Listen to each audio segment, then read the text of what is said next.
په خیر راغلی ستړی مه شې څنګه راغلی په خیر راغلی په موده په زمانه پس چا دریاب کړم که دریاب شم که دې هېر وي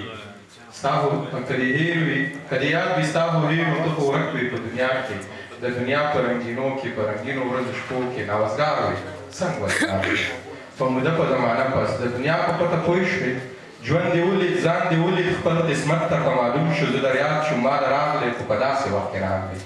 چې زه هغه پاتې نه یم په رښتیا هغسې نه یم هغه زه زمانه ورک دی زما زړه زمانه ورک دی لیونۍ ورپسې ګرځم په رڼا کې په تیارو کې په بازار کې په کوڅو کې په نشو په تماشو کې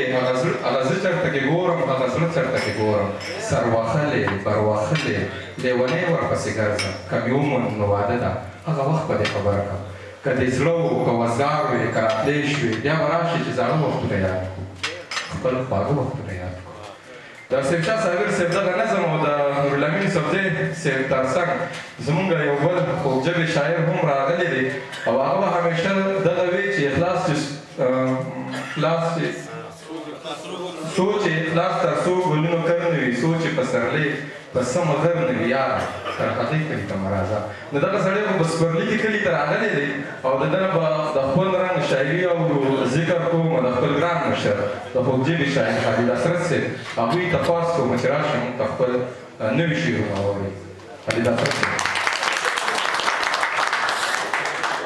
کوم چې بخښونکی مهربانه دی د دې سیمې د یو کوربه شاعر په حیث باندې خپلو هغه ټولو مېلمنو ته هرکلی وایم چې دې خاورې ته یې درناوی بخښلی دی او زما لپاره خو ډېره د ویاړ خبره ده زه وخت یې ډاکټر افتخار صاحب سره راتلمه زما په خیال کې ما د خپلې لویې مشاعرې ابتدا هم د دې شاه منصور کلي نه کړې وه چې د هلک هم د 22 کالو په عمر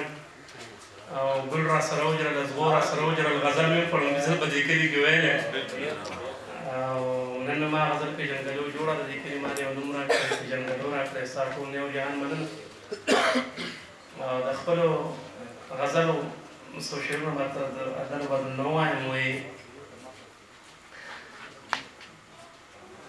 غمونه راشي ستا یادونه مې د زړه وباسي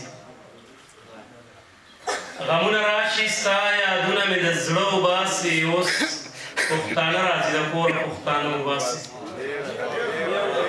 غمونه راشي ستا یادونه مې د زړه وباسي اوس پښتانه راځي د کوره پښتانه وباسي او د اوښکو څاڅکي او زما د پښتنو سترګو نه د اوښکو څاڅکي او زما د پښتنو سترګو نه جانانه مینه دې د ګټو نه اوبه وباسي د اوښکو څاڅکي او زما د پښتنو سترګو نه جانانه مینه دې د ګټو نه اوبه وباسي او زما په جوبل جوبل زړه کې چې مستي راولي خدای دې په تا باندې مدام داسې ځواني راولي او پوه نه یم زړه ستا تر کوڅې داسې راوستی یم لکه زیارت ده چې په غلا څوک پیریانې راولي پوه نه یم زړه ستا تر کوڅې داسې راوستی یم لکه زیارت ده چې په غلا څوک پیریانې راولي او ذکر د اورنګزیب په پوښتنې وایم ذکر ستا د زنې ستا د خال کوو څه خبرې دا هم لوی کمال کوو مونږ ته خو خپل ژوند پولي صراط شولو هر قدم ته مخکې رستو خیال کوو مونږ ته خو خپل ژوند پولي صراط شولو هر قدم ته مخکې رستو خیال کوو او هر چا مو په زړه کې لارې جوړې کړې خدای مونږ به چا چاته دیوال کوو هر چا مو په زړه کې لارې جوړې کړې او خدایه مونږ به چا چاته دیوال کوو اورنګزیبه څنګه د نستی طاقت منې که نه څنګه د نستی طاقت منې که نه خپلو دیدنو کار پکار کوو څنګه د نستی طاقت منې که نه خپلو کې دیدنو کار پکار کوو محمد سعید صاحب ناست دی او ډېر خپل معرا نظم کې زه هم یو خپل معرا نظم وړاندې کوم سعید صاحب عنوان دی تورمخې بابا نن چې مې زور د ګرمۍ ولیدلو خپل هلکوالي پسې رستو لاړم نن چې مې زور د ګرمۍ ولیدلو خپل هلکوالي پسې رستو لاړم هغه کچه کچه کورونه زموږ منم چې ډېره غریبي وه پکې خو بس په زړه باندې مالدار خلک وو هغه رښتونې وفادار خلک وو چې به ګرمي داسې په زور کې راغله سوکړه به راغلله کویان به وچ شو غره کې څاروي به مړه کېدله تندې یو خواته ښځو په خپل کور دننه او بل خوا جومات کې مشرانو خلکو به دعاګانې د باران کولې زمونږ د چم هغه زلمي هلکان هغه ګلرنګه ګلالي هلکان چې دومره ښکلي دومره لوړ به وو چې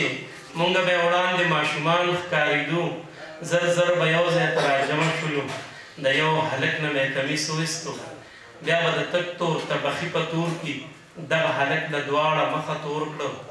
د کلي دې سر نه تر هغه سره په یو یو کور باندې به یې وګرځو ما نه اوس هېر دي خو بس دا مې یاد دي چې بیا د ځان سره شعرونه ویل چې دا تورمخې بابا جاړي ربه اوس په خپل مخ څپېړه غواړي ربه انګار سنګار جوړ د ګرمي جوړه ده خدای د رحم بارانونه وکړي د هر یو کور نه به یوې زنانه په دې تورمخې اوبه واچولې او په بدل کې به یې ښه په خندا مونږ له جوار مونږ له غنم راکول چا به وړه چا به پیسې راکړلې که هغه ورځ نه وه نو بله به وه خدای به په مونږ باندې باران وکړلو باران به ښکلی د رحمت باران و سوکړه به لاړه له کویان به ډک شو په هر طرف به خوشحالۍ راغللې د دې تورمخې د عمل په بدل د ده د پاک زړه د اخلاص په بدل الله به هغه یو تورمخې معاف کړ چې ګناهګارو مونږ نه پېژنده د چا په وجه چې باران نه کېده پخوا به یو چته تورمخې و بس اوس په هر کلي کې بلا تورمخې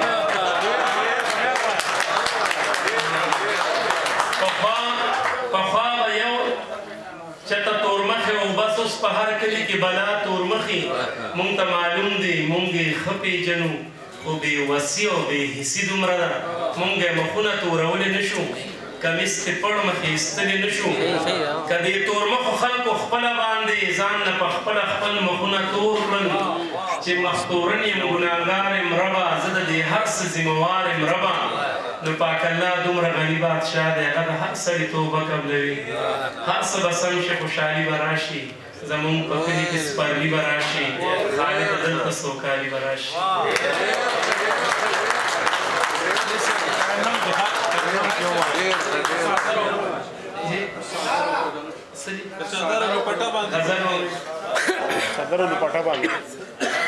ستا د شونډو په واده باندې ژوندی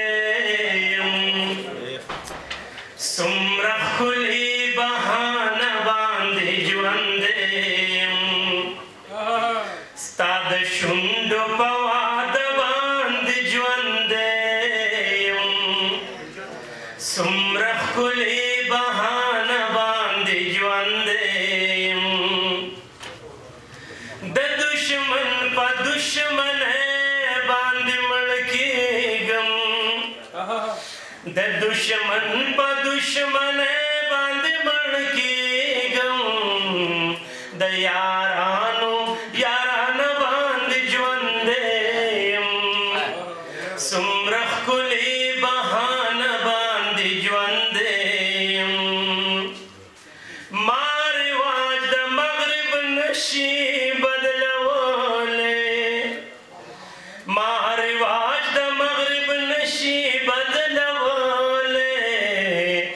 صادر او لپټه باندې ژوندی یم څومره ښکلي بهانه باندې ژوندی یم ما رواج د مغرب نشي بدلولی ما رواج د مغرب نشي بدلولی په صادر او لپټه باندې ژوندی څومره ښکلي بهانه باندې ژوندی یم که غیرت پښتو ایمان وي مینه ژوند وي که غیرت پښتو ایمان وي مینه ژوند وي زه په دغه پیمانه باندې ژوندی یم څومره ښکلي بهانه باندې ژوندی یم په هر لور د تصور نغمه نغمه کړم په هر لور د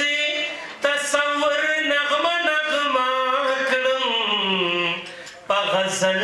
او پټ په باندې ژوند یم سمره ښکلې بهانه باندې ژوند یم ستا چینار چینار ځواني د چینې غاړه ستا چینار چینار ځواني د چینې غاړه په چینار او په چینه باندې ژوند یم څومره ښکلې بهانه باندې ژوند یم ستا د حسن په مزار بل ډیوا یم ستا د حسن په مزار بل ډیوا یم ستا خالد یم په لمبه باندې ژوند یم څومره ښکلې بهانه باندې ژوند یم ستا د شونډو په واده باندې ژوند یم څومره ښکلې بهانه باندې ژوند یم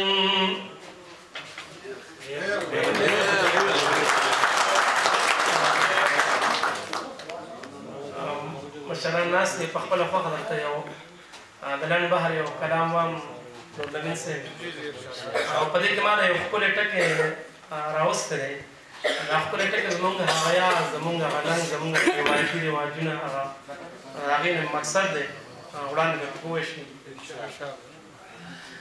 توره تیاره شوه شپه راخوره شوه زړه مې راویښ شه سپوږمۍ اوده شوه خیالونه ستوري ژوندی شوه نن هغه ښکلې بیا را په زړه شوه تورو تیارو کې بلا ډیوه شوه سپرلی سپرلی شه وږمه وږمه شوه دنیا یې ټوله په ننداره شوه همزولې لاړې ګوډۍ واده شوه چې د چا زورو بس د هغه شوه ګودرې وران که ختمه کیسه شوه زړګی مې صبر ماته شیشه شوه دا زندګي هم څه عجیبه شوه خپلوان تراخه شول پیسه خوږه شوه سترګې شوې اوږې خېټه مړه شوه خلک تاوده شول ډوډۍ سړه شوه مزلې لنډې دنیا وړه شوه د زړونو منځ کې مفاصله شوه مور شوله سپکه ښځه درنه شوه منصف مجرم شه وینا الټه شوه چې پړه وړه شوه چې وړه وپړه شوه غریبي جرم عدل پیسه شوه د دشمنانو سلا یوه شوه لرو قبر دی لمبه لمبه شوه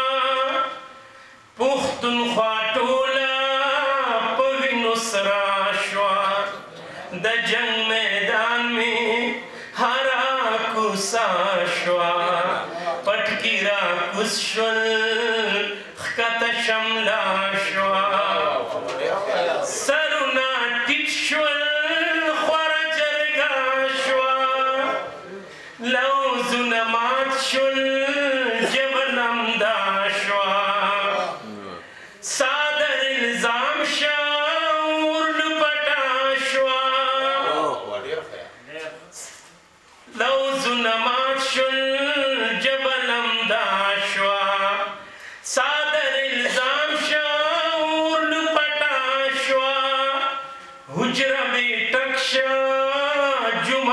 اجرا شوا خالد هاغا مینا چې سشوا مونږ یو تږي او چاچینا شوا خوندونه لاړل شمه ومړه شوا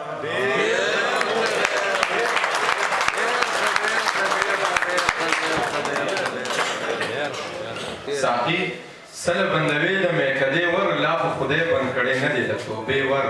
د راتلو نه مې خبر شوې نه راوځي د راتلو نه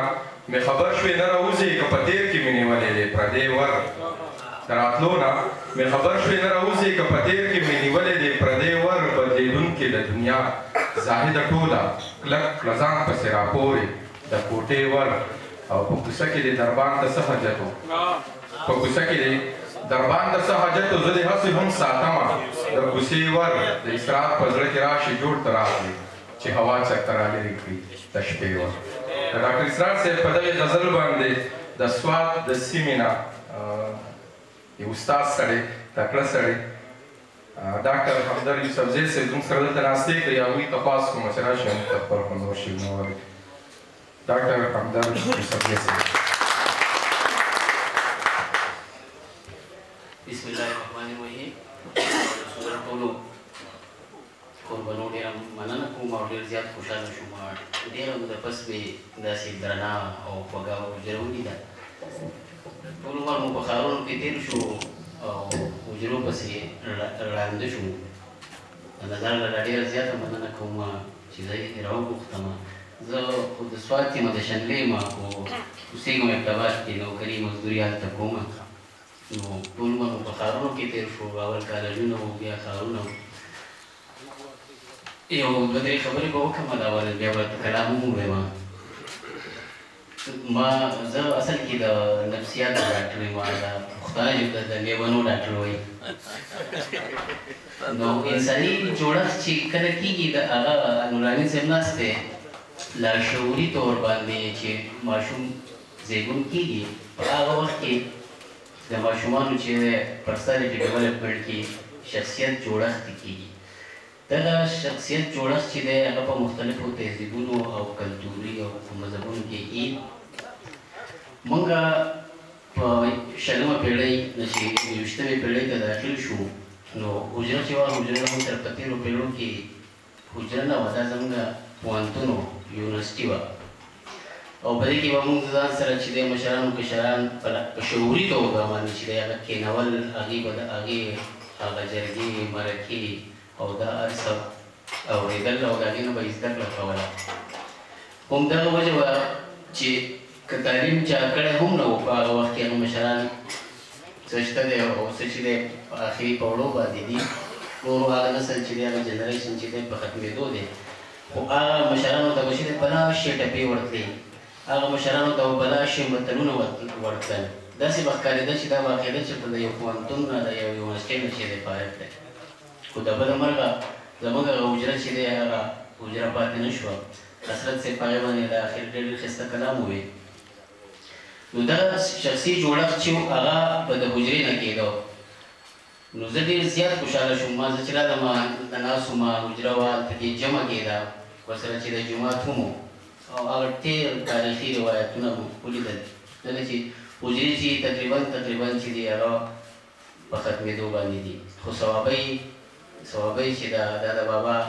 کور دی دا د خدای خدمتګارانو یو ډېر لوی تاریخ لري دلته ډېر لوی او دغه تاریخي تسلسل دی د بابا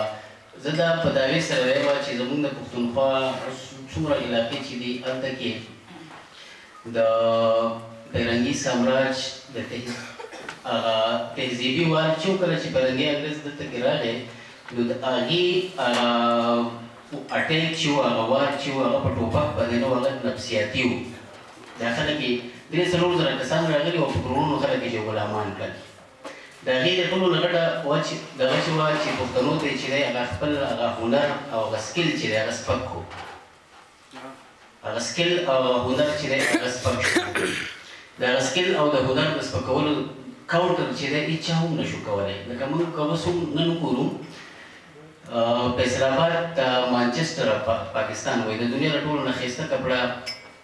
اعلی کپړه چې امپورټ کېږي هر ځای ته ځي هغه په فیصل آباد کې جوړېږي. نورالامین صاحب ناست دی که تاریخي تسلسل په دغه باندې ګورو نو د نن نسل کاله مخکې د فیصل آباد ټول خلک جوړاګان په ګډو باندې وایي کار کوو. په شلمه صدۍ کې ژوند میکانایز شو، مشینونه راغلل او هغه کډۍ چې وه چې کډۍ باندې به هغه هنرمند کار کوو هغه کډۍ چې د هغه مشین ته لاړه او نن فیصل آباد چې دی هغه مانچسټر دی. د خلکو ژوند څومره ښاد دی، څومره آباد دی. دلته کې د پیرنګي سامراج هغه هم دا وشو چې خلکو ته یې دا هنرونه چې دی هغه سپک کړل.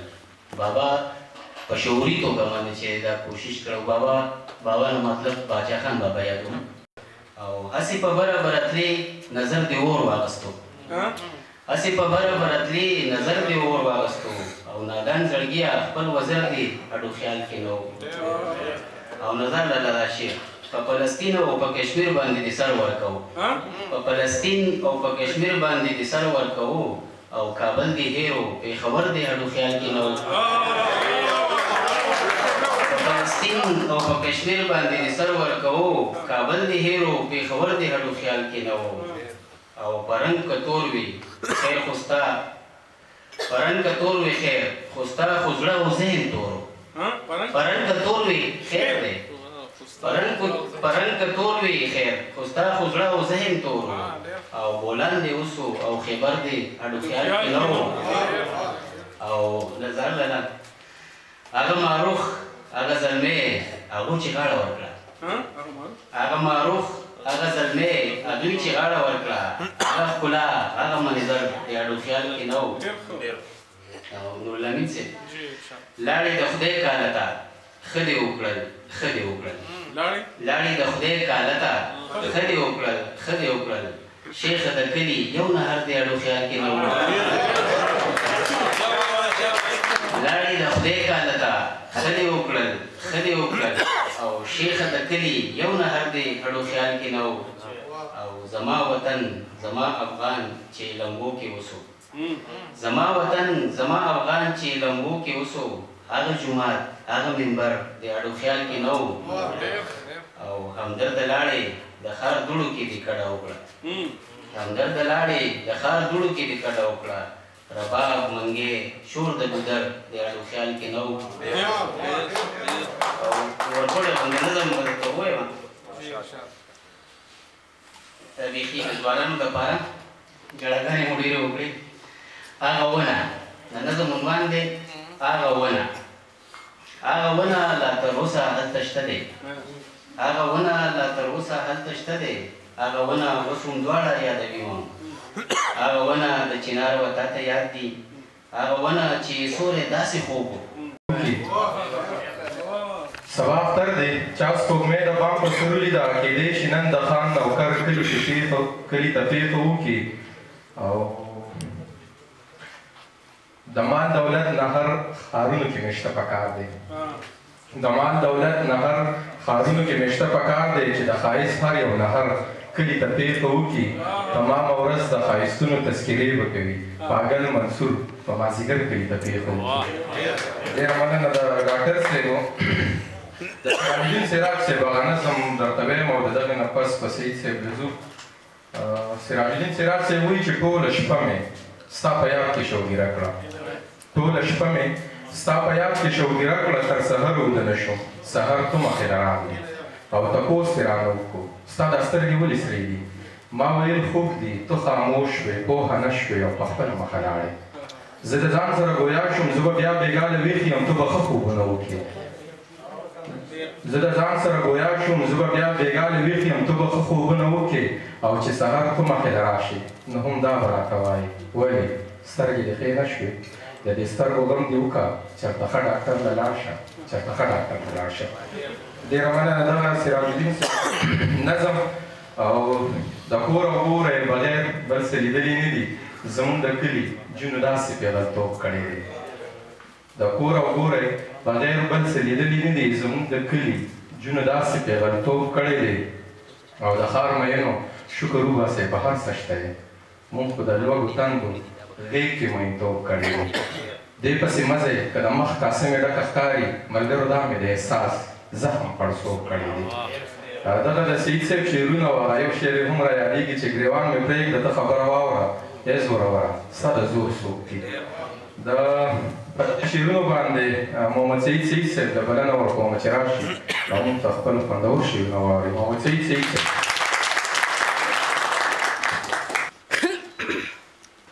د شاعرۍ کولو خو مې ډېر زیات خواهش نه و چې شاعري وکړم د محفل پښتو ژبې په حواله سره راغونډ دی شاه منصور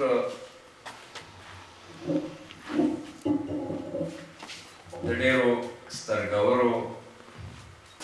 او د پښتو ژبې د مینانو خاوره ده د نورالامین یوسفزي خاوره ده او بیا په تیره تیره زما د پیر مرشد مفتي رضا الحق شاه منصوري د هغې خاوره ده پروفیسر اظهار الله اظهار خاوره ده د نورالامین یوسفزي خاوره ده صاحب جان اندلیب خاوره ده ملګرو شعرونه به وایو شعرونه مونږ ډېر زیات وایو دا نننی تړون دا نننۍ ناسته د پښتو ژبې په حواله سره موږ نن د خپلې مورنۍ ژبې دې ځای ته راغونډ کړي یو دغه نسبت دی دلته چې زه کله هم راځم نو زه د ټولو حوالو سره سره ادبي حواله سره د نورالامین یوسفزي د ادبي خدماتو د هغې د قد قامت په حواله سره به زه دونه ووایم مردان په ادبي لحاظ سره خپل ځان له یو میټر او یو کنډه لري خو زه به دا ووایم چې تیرو 9-10 کالو راسې د ادب د ژورې مطالعې او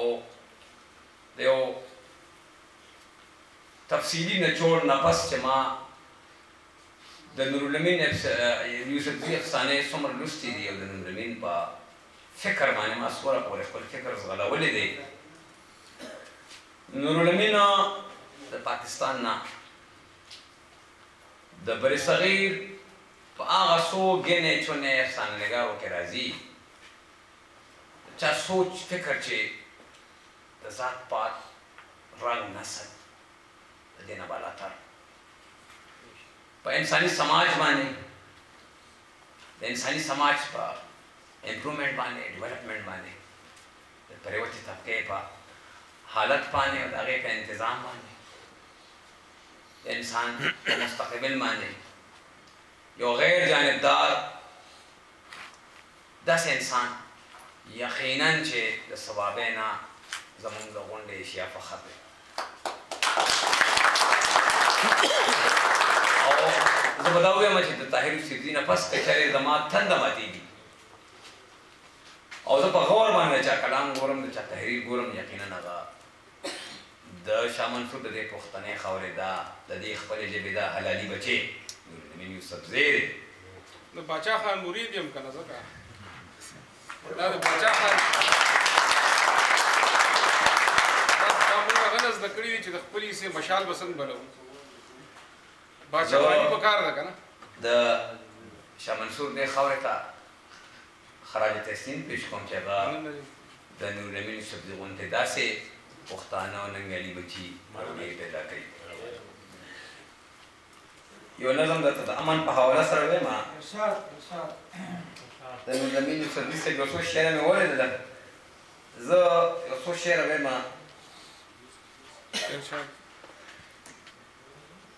نظم دی د دې لږ شان یادګیرونه تاسو ته وایم د اسرائیل د یو سینیر ټیکنیشن ښاغلي مردخای بنونو په نوم د چا په وجه کې د اسرائیل د بدنامۍ زمانه ډیمون اټمي ریاکټر راز پاس شوی و.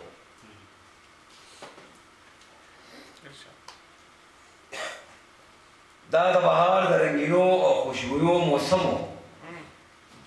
د مراکش نه یو عرب یهودي کډنغاړي د تل ابیب د استحکام غېږ له ځان رسوي. د ځان سره یو څه قطر ماشوم ونکې بیایي په دې ارمان چې دا بچی د تل ابیب د اسمان د مستقبل د کمرانۍ ځلند ستوري جوړ شي. وخت تېرېده دا بچی لکه د ګل لویېده. پلار ورته ګوري خوشحالېږي او په زړه کې وایي زما بچی به ضمانت زما د وینې ګرځي. دی به د خپل یهودیت د غاړې هار جوړېږي. دی به د هر موسی په لاره کې خندان جوړوي. دغه بچی د مردخای په نامه یادېده. پلار په راستۍ د جوهري مکتب په سوري کېنو. وی بچی تا به تدبیب له زه سوغات ورکوم. وی بچی تا باندې به زه د زرې زړه څیرمه. بچی د هینو مشکلات پر تګلارې نه وو. په هر ډګر یې قدمونه کامیابۍ ښکلول. د کار چینجي و شپه ورځې په ځان یې وکړي. د خپل بابا د ارمانونو ترجمان جوړېده. او اخر دا چې ورځ ته تلبیب په کار شو. د اور او نور په سور دوزخ کې له ډیمونه پرېوت. اور یې ویشه اور یې کره اور بندوه لګیا وه. د خپل بابا وفاداري یې تلبیب ته ښوله. د اسرائیل د تحفظ او آبادۍ په خاطر د زندګۍ هر لمحه یې په شمون شیندله. د زندګۍ داسې ناویاته سهولت نه و چې د مردخای په وجود پورې لیو شوی نه و. لاس یې بټن ته د ډیمونه د هر راز رسوو. هر نقشه یې د هر بم په ډېره غور کتا. ټول زهریله مواد یې زر زر د نظره تېر کړه. د اسرائیل د ارادو جرړې یې ولیدلې. داڼې یې ولیدې د هرې ورلهیدې بلا. د جوهري قیامت منحوس تصویر یې مخې ته شو. ضمیر یې ناڅاپه شیبه دې ته پې ونیولو. وی یهودي صحیح خو بیا هم د عرب وینه یم. د ستر عرب د هر انسان په ککرۍ مې قسم. نور به دا راز د تلبیب په زړه کې ونه ساتم. نور به دا اور په دې وردو دشتو کې ونه کرم. راز یې اوچت که په هوا لکه مارغه والوته. ډېر په مستۍ د ولایت په ساحل کې چورلېده. څه تصویرونه څه نقشې وې نور په لا مواد وو. وی ایډیټره واخله نن ځان له مقام جوړ کړه. وی ایډیټره واخله نن ځان له مقام جوړ کړه. دا داسې راز ایډیټره لږ په غور ووره. په مخ ته ځمکې چې دا څومره کپرې وینې ته. د دغه ټولو کپرو په خاموشۍ مې قسم واحد یو زه یم اشنا چې سر مې ډس کړی دی. نه جاسوسي کوم نه چا اشاره راکړې. د خپل ضمیر د ارارات د سره چغه وهم. دا د ډیمونه په لډون کې چې کوم اور پروت دی دا چې عرب نه د سالم انسانیت قاتل دی. دا د نجف په سینه سره د انتشار نه نګې. دا چې عرب نه سالم انسانیت قاتل دی. دا د نجف په سینه سره د انتشار نه نګې چې سیرل څه چې ورله لاس قدرې وړلی نه شو. دا چې مدام چې سیرل څه چې ورله لاس قدرې وړلی نه شو. دا چې مدام د امن لارو کې زړه کوي چې د شمول وینه کې څه داسې رزیل ملاب دی چې د سالم انسانیت په تباهۍ تیار دی. دغه بچی د دغه جرم د پاداش په خاطر نن هم په تورو تنګو باندې چالیدلی نه دی. دا د اټلي د سمندر اغوا شوی انسان نن هم د امن په خاطر د وخت په دار زنګېږي. د زما د ځمکې د ضمیر د خارجي وګړو د قلمونو خاوندانو په رڼا مینو دا پیټې صرف په اوږو د مردغای نه دی. دا د سالم انسانیت په اوږو بار پروت دی. نن د بغداد په لړمانه کې ښخ شوي چاړه د دې ثبوت دی چې په خپلو خپو څوکونه درېږي. نن د تهران د مضافاتو نه تاو شوې کرښه د انساني اظهار د ژبې سر د سکور وړل دي.